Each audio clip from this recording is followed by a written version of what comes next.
Per la seconda e ultima batteria stanno per scendere in acqua Franco Salvadori in corsia 2, Nicolas Marconi in 3, Nicolò Trabacchini in 4, Federico Mestroni in 5, Jacopo Sandri in 6, Simone Damiani in corsia 7.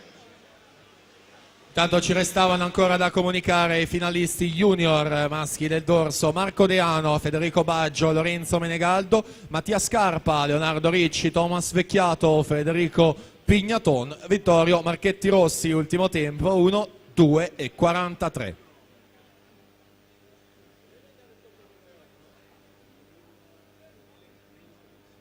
A breve anche l'elenco delle finaliste assolute.